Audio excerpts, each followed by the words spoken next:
Boa tarde a todos que nos seguem aqui no Facebook e no Instagram. Hoje vamos ter aqui mais uma sessão da Talk About Wine. Hoje vamos viajar pelo mundo dos vinhos do Porto brancos. Quando falamos de vinho do Porto branco, o Manel, estás de acordo comigo, as uvas brancas no Douro é uma tradição bastante antiga, mas esteve durante muito tempo associada ao vinho do Porto. Mesmo na questão, por exemplo, das localizações das vinhas, das altitudes, mesmo as castas, não eram fatores preponderantes como hoje são para o vinho do Douro. Eu creio que na altura, para além de faltar um pouco de massa crítica, havia até pouco conhecimento sobre as potencialidades que as castas brancas têm.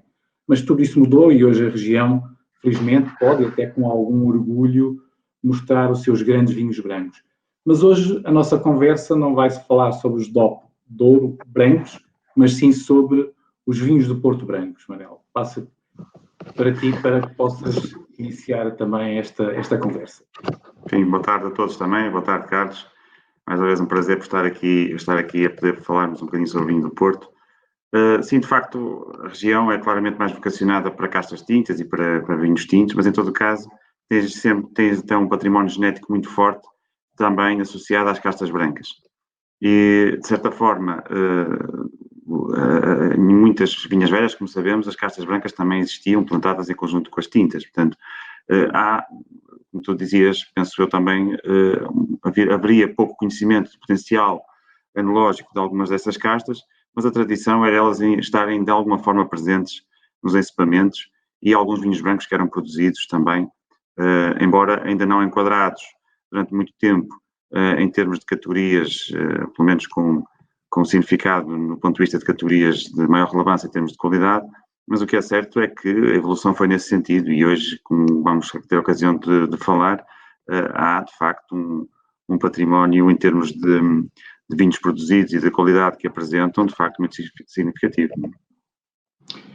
Uma das principais diferenças que nós notamos, sobretudo na questão da generalidade dos portos brancos e dos portos tintos, tem a ver com o teor de açúcares. Se é certo que nos tintos nós situamos ali entre alguns, muito poucos, secos, a maior parte e a grande maioria são doces, e pontualmente, nomeadamente nos vinhos mais velhos, muito doces. Nos casos dos brancos, nós percorremos todas as classes de doçura. Portanto, eu gostava que me pudesses comentar um pouco quais são, de facto, esta diferenciação da designação dos vinhos do Porto Branco, começando por aí, de acordo com o teor de açúcar, chamada glucose e frutose. Certo. De facto, é nos brancos onde temos a maior diversidade e muitas vezes com essa indicação, essa menção na rotulagem, não é? Portanto, na etiqueta, no rótulo, conseguimos antecipar um pouco a doçura que está associada ao vinho em concreto que está dentro da garrafa. Tudo depende, então, do momento em que se vai interromper a fermentação. Portanto, o vinho do Porto é sempre um produto em que há interrupção da fermentação. Obviamente, se interrompermos mais perto do final, em que todos os açúcares, ou melhor, em que a maioria dos açúcares já estarão desdobrados, obviamente vamos ter um vinho mais seco. Se interrompermos a fermentação um pouco mais no início do processo, o vinho vai acabar por ser mais doce ou lágrima. E, portanto, a escala de doçura no vinho do Porto varia desde os 17 gramas até os 40 para os extra secos. Portanto, mesmo os extra secos têm sempre ali alguma quantidade de açúcar que tem algum significado. Depois os secos, entre os 40 e os 65 gramas por litro. Dos 65 aos 85 serão os meios secos. Os doces, que é, digamos, como tu dizias, e bem, a maioria dos vinhos do Porto enquadram-se neste grupo, entre os 85 e os 130 gramas por litro, e acima disso já serão então os lágrimas ou muito doces. Portanto, há este universo de doçura possível que dá também oportunidades de consumo diversas e oportunidades também de harmonização gastronómica diversas e até de versatilidade para cocktails, etc. Portanto, há muita muitas oportunidades de usufruirmos do vinho do Porto branco. Principalmente nas categorias standard, que grande parte das vezes é onde tem estas menções indicadas no rótulo. Portanto, só para resumir, portanto, é muito importante esta informação. O teor mínimo, portanto, em termos de açúcar mínimo que o vinho do Porto tem, são os 17 gramas de açúcar por litro, e aí enquadramos os extra secos.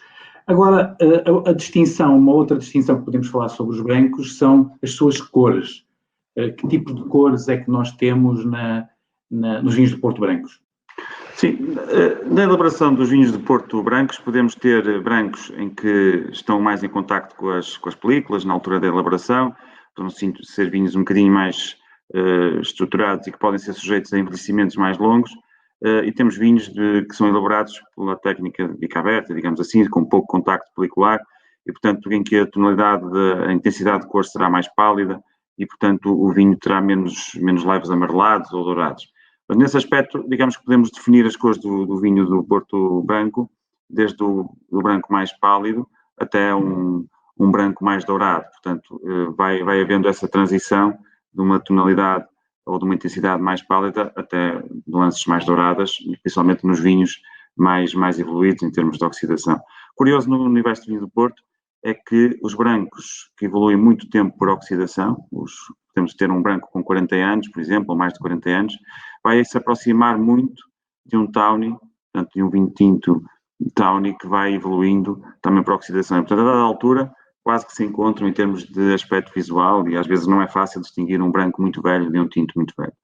Isso é um aspecto importante. Na Câmara de Provas podem ter essa diferença de um branco e um tinto, um tawny neste caso, se cruzarem tempos de cores que nós não conseguimos na prova identificar se a origem é uvas brancas ou tintas.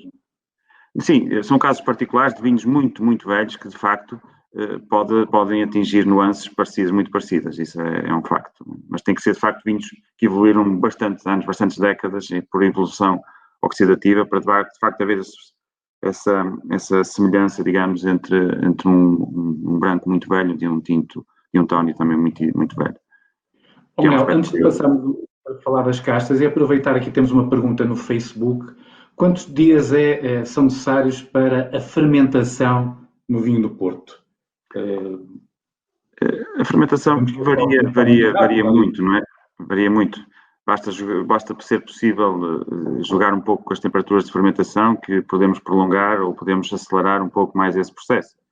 No vinho do Porto, especialmente nos tintos, procura-se extrair um pouco mais os taninos e a cor, eles vão ser a temperaturas ligeiramente mais altas e poderá haver um período de fermentação mais rápido, enquanto que nos brancos, se optar por controlar um pouco mais as fermentações, pode demorar mais alguns dias, mas normalmente com a interrupção da fermentação vamos ter aqui uma diversidade grande em termos de timings, porque temos também, como foi referido, momentos de interrupção muito diversos em função do açúcar e do teor de açúcar que vamos esperar no final.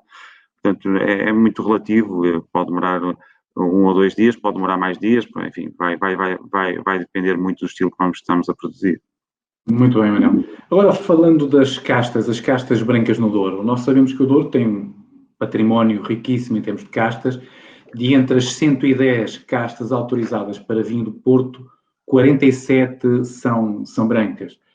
Temos, enfim, até alguns nomes até bastante exóticos, né, em termos de castas brancas, desde a Praça, da Malvasia Parda, Trincadeira Branca, o Reconco também, o Chanceler, e agora mais recentemente algumas que até foram recuperadas, como o Samarinho e até a Donzelinho. Portanto, são um património vastíssimo. Mas se nós quiséssemos aqui identificar as principais castas de uvas brancas no Douro, quais seriam aquelas que tu identificarias ou escolherias? Sim, podemos dizer várias, a Malvasia Fina, que enfim dá mais um bocadinho de corpo aos lotes, talvez o Gouveio, o Viozinho e o Rabigato, são castas importantes quer para os doctores, quer também para o vinho do Porto. Aqui o Gouveio e o Rabigato dão alguma maior frescura, maior acidez, umas notas mais frutadas também em algum aspecto. O Rabigato às vezes também dá uma certa maior sensação de mineral, enfim. Cada uma destas castas vai contribuindo um pouco com algum ponto forte. Depois temos também a Códega do Larinho, por exemplo, que é uma casta com tendência a ter um bocadinho menos de acidez, mas pode ser uma boa intensidade aromática e, portanto, pode também ir buscar um pouco a acidez a outras castas e é essa a magia dos lotes e a questão do blend, a questão do lote no vinho do Porto é muito importante também por esse aspecto. Conseguirmos ir buscar enfim, várias nuances a cada uma das castas que temos disponíveis para conseguir aí o melhor equilíbrio possível. Isto também se aplica a juntar vinhos com diferentes níveis de evolução seja oxidativa, a buscar vinhos de diversas localizações. Portanto, há aqui muita margem de manobra, mas do ponto de vista das castas temos aqui esse património muito rico e que se selecionamos estas 4 ou 5, mas poderíamos falar de muitas outras, obviamente. Estas são aquelas que se calhar hoje são mais faladas. Se nós juntarmos, digamos, as castas em si, por si só, se juntarmos aqui a questão das altitudes, nós podemos dizer que, em regra, as melhores uvas brancas no Douro vêm das vinhas da cota mais alta, não é? Mas, sendo certo que há fatores que digamos, que acabam por interferir nesta lógica da altitude. Se nós quiséssemos situar ali, enfim, aquilo que no Douro seria a melhor zona, uma faixa para a produção dos vinhos brancos, nós estamos a falar ali de uma zona entre Mursa e Carrazeiro de Anciães, sobretudo pela aquilo que se diz, portanto, há ali uma certa mistura entre o xisto e o granito, e algumas zonas até bastante abrigadas, que permitem boas maturações. De facto, aqui, este equilíbrio entre a acidez e a maturação é muito importante para a produção dos brancos. Não é? Sim, os brancos, de facto, têm tendência a procurarmos um pouco mais de alguma maior frescura, maior elegância, e isso reflete-se muito também, principalmente nos vinhos que vão evoluir depois por estágio oxidativo. E é muito interessante também percebermos que temos categorias especiais dentro do universo dos vinhos brancos. Não temos vinhos só mais simples ou para consumo, ou que são elaborados de uma forma para serem consumidos eventualmente até como cocktail, eventualmente. Temos até estilos um bocadinho mais complexos que podem ganhar um pouco mais de estrutura, e aí a técnica de vinificação pode ajudar muito com a tal maceração com as películas, extrair um pouco mais de alguma estrutura para depois os vinhos aguentarem o tal envelhecimento oxidativo, e aí alguma acidez acrescida também pode fazer a diferença. Portanto, e ganharem toda essa elegância, toda essa complexidade que vamos descobrir em categorias que até algumas delas relativamente recentes, não existiam, como dissemos no início, no histórico do vinho do Porto, mas que a dada altura se percebeu que tínhamos um universo enormíssimo de qualidade associado a brancos já evoluídos ou mais velhos. Já existiam há algum tempo os colheitas brancos, os brancos reservas, mas depois surgiram, desde 2006, que surgem no mercado os brancos com indicação de idade. Estamos a falar dos brancos 10 anos, 20 anos, 30 anos e os mais de 40 anos, que são brancos que, com uma qualidade absolutamente inquestionável e que hoje em dia são até bastante reconhecidos pelo seu potencial gastronómico, portanto, de ligação com a comida. Portanto, são vinhos absolutamente fantásticos, uma tendência para serem bastante elegantes, bastante menos, eventualmente com alguma ligeira menor doçura em termos médios do que os seus, digamos, equivalentes nos tintos, os seus townies, e também com uma frescura, uma elegância que é muito apreciada hoje em dia. Portanto, os consumidores também estão atentos e querem cada vez mais vinhos que sejam refrescantes, que sejam elegantes, e há uma tendência nesse sentido, e estes brancos surgem relativamente recentemente, têm esse lado que dão resposta. Portanto, acho que é um tipo de vinho de Porto menos conhecido eventualmente, mas que é algo que vale a pena descobrir. Manuel, agora já entraste nos tipos de vinho do Porto. Eu queria só dizer que a nossa intervenção anterior, descrevendo aqui a localização, vai de encontro a uma pergunta que nos foi feita no Facebook, digamos, qual a sub-região do Douro que seria mais propícia às castas brancas e as suas características. Penso que já respondemos. Depois temos aqui uma outra pergunta que pergunta qual é a casta mais antiga do Douro. Eu diria, daquilo que é o meu conhecimento, é justamente uma casta branca, que é o moscatel galego. Segundo a pesquisei, é aquela mais antiga família das uvas conhecidas no Douro, não é? No Douro, e não só, a família moscatel, em Portugal, em termos gerais, nas suas várias variantes, não é?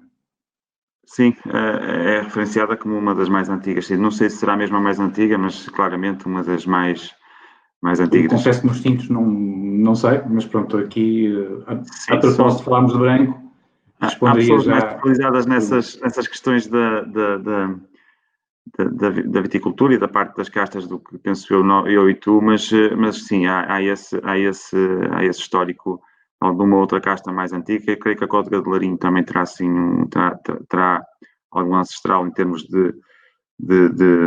portanto, de ser bastante antiga, mas não tenho assim muito mais elementos para acrescentar. Portanto, Eu creio que o Gouveio é referida no século XVI e o Viozinho vem a seguir, lá já para o século XVIII. Portanto, aqui o Rabigato também. Rabigato e Gouveio, as referências que tenho é que são do século XVI. E o Viozinho, a partir do século XVIII. Mas voltando, penso que está respondido, voltando aos tipos, Manel. Falaste dos brancos com idade, mas temos aqui um vinho do Porto que é, apesar de representar muito pouco em termos de vendas, vinho do Porto, não chega a 400 caixas por ano. Temos o branco leve seco. Como é que caracterizamos este branco leve seco? Bom, o branco leve seco é, como o próprio nome diz, um vinho um pouco mais ligeiro. Isto é permitido, que é a única exceção aqui de baixar dos 18% de álcool, que é um branco que é elaborado com 16,5%, potencialmente, ou mínimo 16,5% de álcool.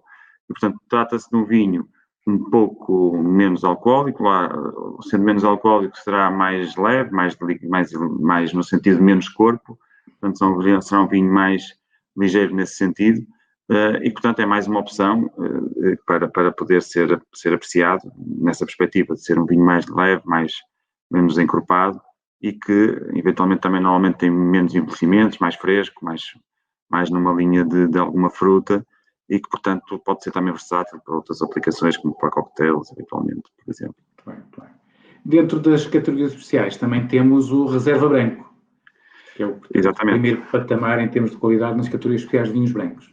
Exatamente. Será, digamos, o primeiro patamar dentro desse tal universo das categorias especiais, em que se pressupõe que tenha o tal mínimo, tal como os táunis reservas, o mínimo de 6 anos, em termos, digamos, médios sensoriais de envelhecimento em casco.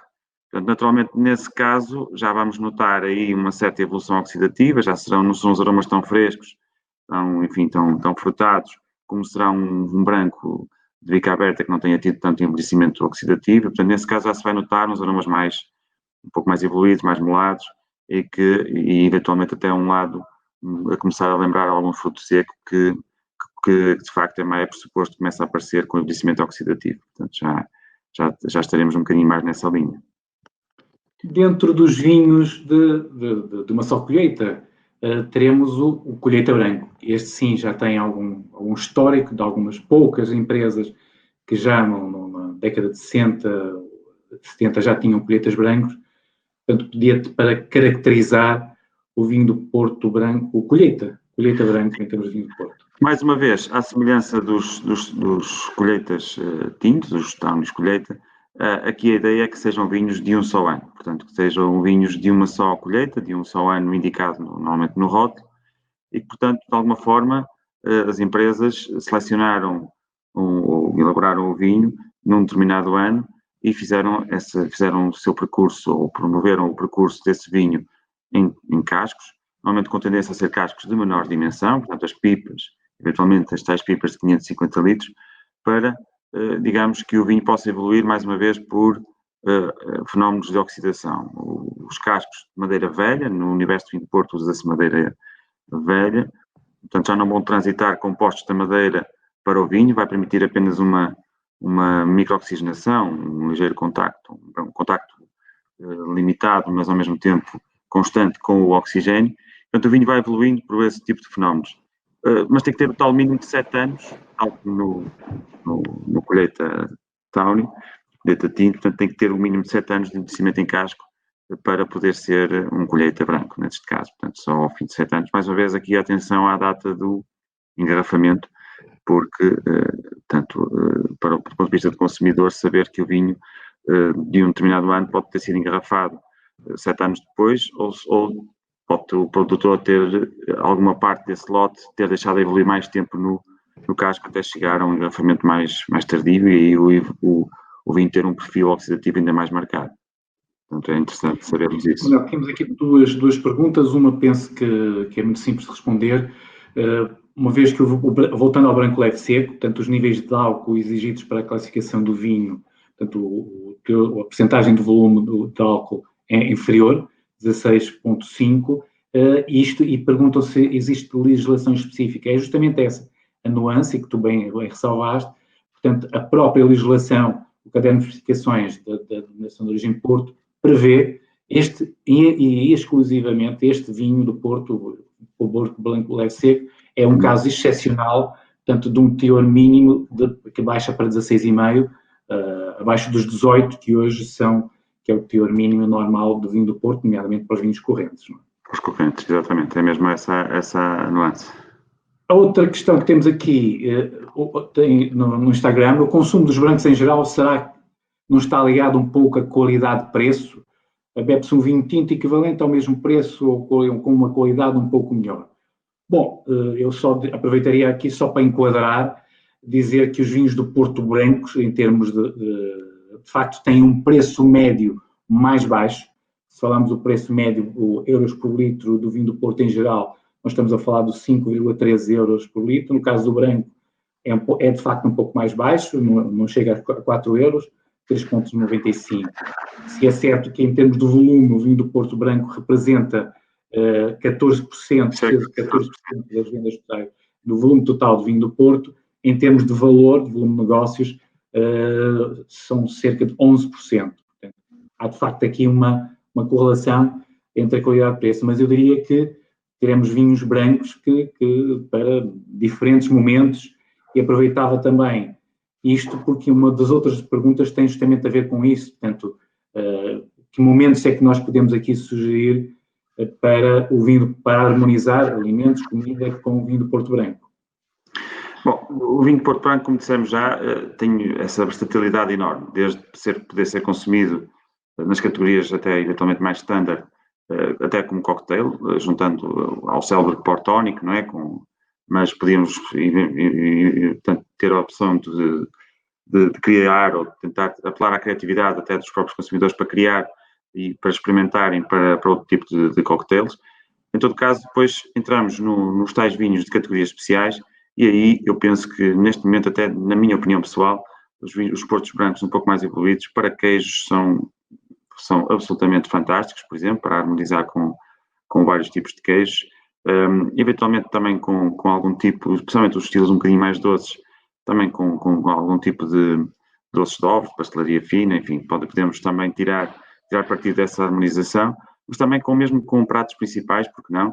Já fizemos, e tu, Carlos, e eu já tivemos algumas oportunidades de fazer alguns testes com harmonizações com vários tipos de pratos, inclusivamente e sopas com alguma consistência, eventualmente. Há todo um espaço aqui para poder ser explorado e é uma das coisas que a maioria das pessoas, à primeira vista, pensa que o vinho do Porto não tem tanta aplicação gastronómica e será um vinho mais de sobremesa, mas tem outro tipo de aplicações e que nós já tivemos a ocasião de comprovar várias vezes e que temos que apelar um bocadinho a deixar as ideias feitas e abrir um pouco os horizontes. Sim. Eu seria até mais provocador, porque, enfim, eu que gosto muito da cozinha oriental, o sushi, nomeadamente, gosto muito de apreciar com vinho do Porto Branco. Junto duas qualidades, a característica do vinho para o alimento, mas também a possibilidade de podermos ter aqui um vinho que é servido a copo. E, portanto, eu poder degustar, nomeadamente com os molhos que muitas vezes nós adicionamos ao sushi, não é? E a cozinha oriental, poder fazer este equilíbrio em termos de um vinho que já tem algum peso na boca e algum volume de álcool para poder fazer essa ligação com a cozinha oriental. E muito importante, Carlos, e tu és das pessoas que mais batalha por isso, a temperatura, não é? Temos que ter muito cuidado com a temperatura, quando estamos a harmonizar, principalmente porque o vinho de Porto, de facto, é um produto com algum álcool, como estávamos a referir, e temos que ter muito cuidado aí com a temperatura de consumo, especialmente nos brancos, em que podemos até baixar um pouco mais na maioria das categorias, para tirar partido da tal frescura, da tal elegância que nós estávamos aqui há pouco a referir, não é? Não, acho que já chegamos aqui ao nosso final em termos de sessão de hoje, aproveitando para recordar que na próxima quinta-feira Nós vamos falar aqui de vinho do Porto Vintage, em três vertentes. O que é uma aprovação, o que é uma proclamação e o que é a declaração de vintage. É um tema que o Paulo Pinto e o Bento Amaral vão ter a oportunidade na próxima quinta, à mesma hora, às 19 horas. Hoje, se quiserem, sigam o nosso conselho de poderem partilhar, a partir das 9 da noite, na Port Wine Hour, algumas fotografias que tenham para, quer no Instagram, quer no Facebook, podemos partilhar convosco. Manel, foi mais uma vez um gosto estar contigo. Igualmente. Um Um abraço. resto de agradável. Igualmente. Um abraço.